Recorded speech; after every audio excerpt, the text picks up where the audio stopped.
Je suis allé voir très récemment le film New Avengers. Et dans ce film, on peut découvrir Sentry, le anti-héros qui est quasiment le plus puissant de Marvel, mais aussi qui a le côté le plus sombre. Mais Sentry, en fait, il est très stylé, surtout pour son costume. Il est tout jaune et il a une ceinture avec le gros logo du Sentry. Et moi, c'est exactement cet accessoire qui m'intéresse. J'ai envie de reproduire cette ceinture et je vais te montrer dans cette vidéo comment je fais. La première étape pour moi, c'est de trouver une photo sur internet pour reprendre exactement le logo de sa ceinture que je vais importer dans mon logiciel 3D pour la refaire à l'identique. Donc là, en cherchant un peu, j'ai trouvé cette photo et maintenant, je vais passer à la modélisation 3D. Je vais utiliser le logiciel Fusion 360 et je vais te montrer pas à pas comment je modélise cet objet. Il a des formes vraiment très simples, donc c'est quelque chose qui va être très rapide.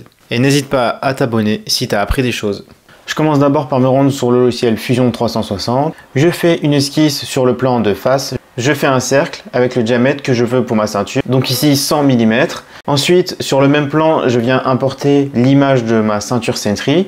Et je vais donc la redimensionner en fonction du cercle que j'ai fait juste avant. Sur le même plan, je vais venir refaire le cercle exactement de la taille de mon logo.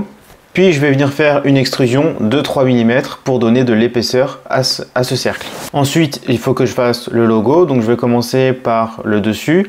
Pour ça, je vais utiliser des cercles pour avoir une forme bien arrondie. Je commence un premier cercle pour l'arrondi intérieur, puis je fais un deuxième pour l'arrondi extérieur.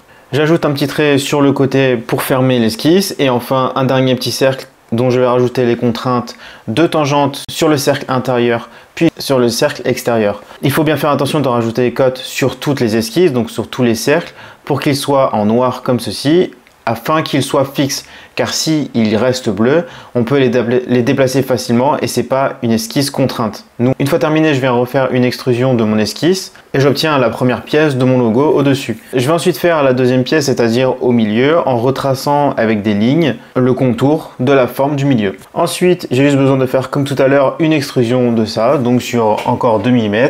Et pour terminer, la forme du bas est exactement la même que la forme du haut, alors je vais faire une répétition circulaire pour ne pas avoir besoin de redessiner la forme en bas.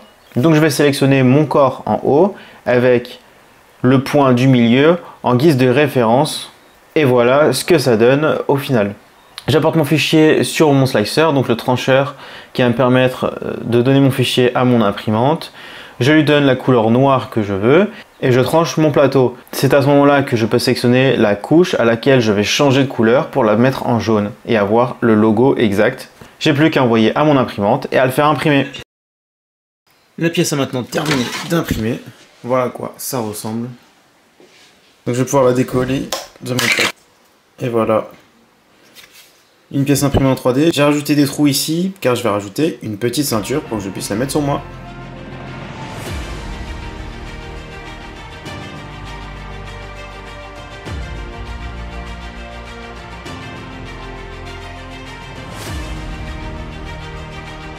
Voilà, le projet est terminé. Comme on peut voir, j'ai fait la ceinture en entier.